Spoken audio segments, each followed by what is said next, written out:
Xin chào 500 anh em, chào mừng anh em đã trở lại với Anime Wiki. Ngày xưa từ năm 1977, ở cái thời mà vlog còn chưa phát triển, các cụ đã có câu khi phụ nữ đến với trí thức, mọi người sẽ gặp gỡ với thiên đường. Ngày nay các cậu cũng có câu, phụ nữ là những con đường, đường càng cong thì càng nguy hiểm. Điều đó đã được chứng minh trong chương 254. Vanica, người phụ nữ có cả trí thức và đường cong, đang bung lụa trong điệu nhạc Vina House của DJ khá Megicula, bất chấp màn combat đẹp như nước da ngọc trinh của Team Noel. Phong ấn thất bại là điều chúng ta đã đoán được, nước đi này Lolo không thể đi lại được nữa. Nhưng theo định luật bảo toàn tính mạng của nhân vật chính thì chắc chắn Tabata sẽ cử người đến Hearth để giúp sức. Ngày hôm nay hãy cùng Anime Wiki phân tích chương 254, một chương rất hay để làm rõ một vài điều hay ho về ác quỷ, về tinh linh, về điều gì nữa thì hãy xem tiếp nhé anh em.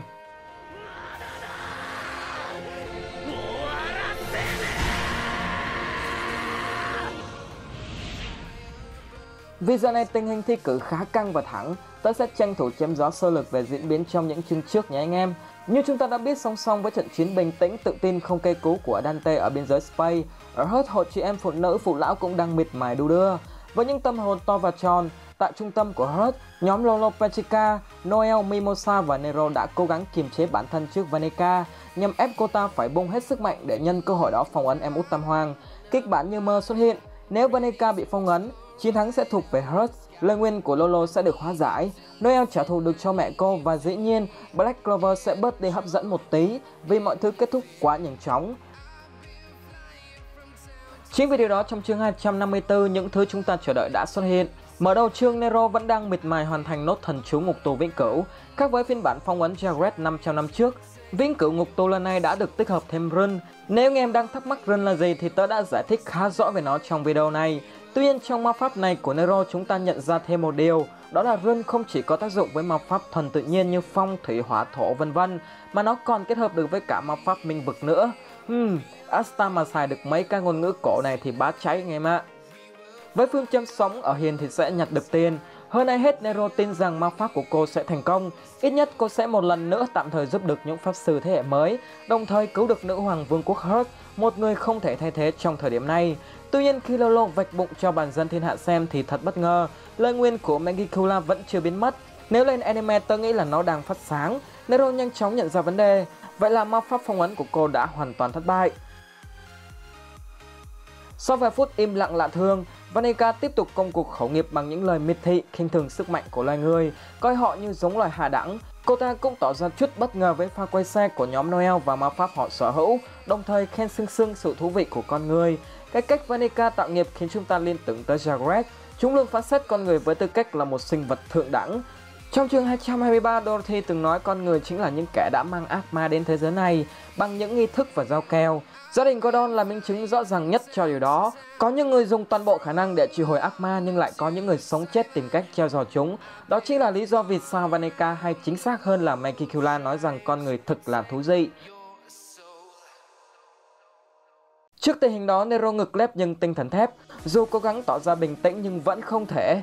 Nhưng cổ ngữ từ ngục tù vĩnh cửu đang bị hắc hóa. Vanica đã truyền máu của cô ta vào đó và outplay hoàn toàn nỗ lực của Nero.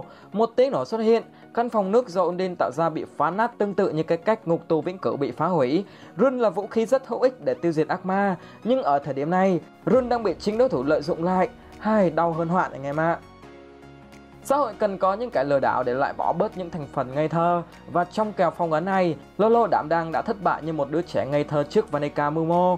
Sau khi căn phòng nước bị phá vỡ, Vanica tiếp tục sử dụng huyết rune để trói buộc Nero và hạ gục tất cả thành viên có mặt trong căn phòng. Nếu anh em đang nghĩ rằng ở một diễn biến khác khi Nero có thể cởi bỏ được trói buộc và thực hiện pha lật kèo ngạn ngục, thì trong trường hợp này điều đó không thể xảy ra, bởi chắc chắn cô không thể can thiệp vào sợi dây xích nguyền rủa, thứ có sức mạnh tương tự như lời nguyền của Lolo Petrica. Sau khi lộn cái bàn thành công, Vanica tiếp tục khen ngợi đối thủ bằng những lời miệt thị, khinh thường bla bla quen thuộc. Tuy nhiên hình hài của cô ta lúc này mới thực sự là điểm nhấn. Trên thân thể to và tròn của Vanica, Megicula đã chiếm một nửa. Vanica đang sử dụng trạng thái bán quỷ và cả hai nhân cách quỷ và người cùng tồn tại riêng biệt một cách kỳ lạ. Một lần nữa chúng ta đặt ra câu hỏi về Tam Hoàng, chúng còn sở hữu những khả năng đáng sợ đến mức nào? Đầu tiên trong chương 246, Dante sâu hàng khả năng inbox trực tuyến với Lucifer. Tiếp theo trong chương 253, chúng ta biết được tất cả thành viên Tam Hoàng đều sở hữu hai ma pháp, một của bản thân chúng và một của ác ma ám chúng.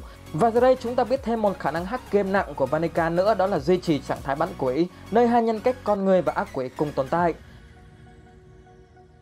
Trong cuộc tâm sự sương sương lần này, Megicula đã nói rằng cô ta có một kỹ năng ẩn tự động kích hoạt khi Vanica dùng thuốc quá liều. Nội tại đó sẽ làm suy yếu những ma pháp đang tác động đến Vanica và kích hoạt thần chú thế gian lụi tàn như một đòn tấn công diện rộng bá đạo. Đây cũng là một trong những kỹ năng thuộc hàng số má Black Clover. Nếu video này được 3k like, tôi sẽ làm một video tổng hợp những tuyệt chiêu mạnh nhất trong Black Clover. Anh em đừng ngại ngần hấp diêm nút like và share mạnh để tạo động lực cho Anime Wiki nhé.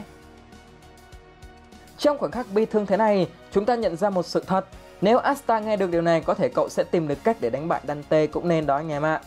Theo đó, dù Hắc Tam rất mạnh mẽ, nhưng rõ ràng nếu họ chỉ đơn thuần sở hữu sức mạnh ác ma, dù 70, 80 hay 90% đi nữa, họ vẫn có thể bị đánh bại. Màn phong ấn của Nero chắc chắn sẽ thành công nếu sinh vật từ địa ngục Megicula không xuất hiện. Vì vậy trong trận chiến này, kẻ thù thực sự của nhân loại chính là những kỹ năng kỳ lạ từ địa ngục chứ không phải đơn thuần là sức mạnh ác ma chúng cho con người mượn nữa. Quay trở lại với chương 254, quyết liệt thì mới được việc, không chỉ tắt vỡ ảnh đại diện của Lolo Petrica, Megicula đã tiện tay khóa luôn alo của Undine bằng cách nguyên rủa tinh linh này. Hàng loạt dư chấn được tạo ra trong chương này và màn nguyên rủa được cả tinh linh thực sự đang là điểm nhấn của nó. Được của nó luôn. Thế meo nào tinh linh, những linh hồn đã chết đang đối diện với nguy cơ chết lần nữa. Tuy nhiên dựa vào cách nói lên cảm nghĩ của Megicula thì Undine sẽ không chết. Điều đó cũng như cái cách Salamander từng bị Asta thông S trước đó ở khu rừng phù thủy. Tinh linh là dạng linh hồn nhưng vẫn bị tổn thương bởi một số ma pháp cá biệt. Họ sẽ không chết, thay vào đó sẽ hồi phục dần. Nhưng trong trường hợp bị nguyên rủa, rất có thể Undine không thể hồi phục ngay lập tức. Và nếu hồi phục được, sức mạnh của cô sẽ bị suy giảm. Màn học sinh body phụ huynh thế kia nằm thoi thóp thấy cũng tội nhưng biết làm sao giờ anh em. Chứng kiến trạng thái đau đớn của Undine, Lolo đã suy sụp thực sự, mông lung như một trò đùa. Người bạn thân thiết nhất của cô, sinh linh cô nghĩ là không thể bị tổn thương đang nằm thoi thóp. Gạt đi mọi định lý to và tròn, Lolo thêm một lần nữa rơi nước mắt. Cùng lúc đó là nguồn trên bụng Husquin liên tục nhói đau khi Megicula tiến đến gần cô. Rõ ràng ở thời điểm này Lolo Petrica đã chấp nhận thất bại. Từ đầu chương 254 đến giờ có một điều gì đó sai sai ở đây. Mimosa vẫn chưa xuất hiện. Trước đó cô bé đang mải mê chơi đùa với chiếc lưỡi của một tên tông đồ hắc ám. Nhưng khi trận chiến nổ ra, cặp đôi này đã đưa nhau đi trốn ở một nơi nào đó. Đây chắc chắn là ẩn ý của Tabata để chuẩn bị một pha lật kèo tiếp theo cho Hurst. Mà pháp hồi phục siêu to khổng lồ của Mimosa đang là con át chủ bài ở thời điểm này. Cùng thời điểm Mimosa đang cống hiến hết mình cho dân số xã hội thì Noel cũng quyết tâm không thua kém người đồng hương. Bất chấp lời nguyền của Megicula đang bào mòn sức lực, một lần nữa ma pháp nhân vật chính lên tiếng. Căn phòng nước của Undine tan vỡ, trạng thái nhân ngư trước đó của Noel cũng biến mất.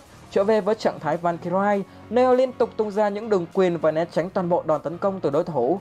Cô em út nhà Shiva chưa phê nhưng có lẽ phải còn lâu mới tỉnh, bởi giờ đây tốc độ ra đòn né tránh của cô bé đều đã suy giảm. Tuy nhiên khi ít vải con người ta nhẹ nhàng một cách lạ thường. Những đòn tấn công của Vanica sượt qua người để lộ tâm hồn tròn trĩnh của Noel 16 tuổi và định mệnh sắp đặt thêm một lần nữa Vanica ăn xiên của em út nhà Shiva, và Fasinka ấy đã tạm thời khép lại chương 254.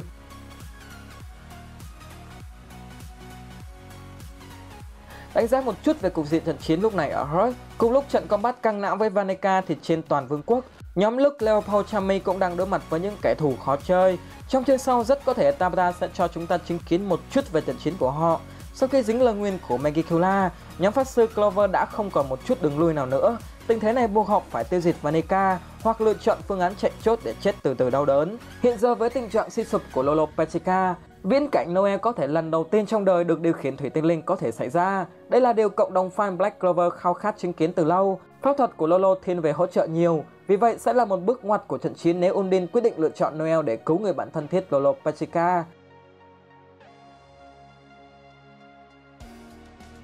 Hãy nêu ra dự đoán của mình trong phần comment của video này nhé anh em. Còn bây giờ xin cảm ơn anh em đã lắng nghe đến giây phút này. Xin chào và hẹn gặp lại.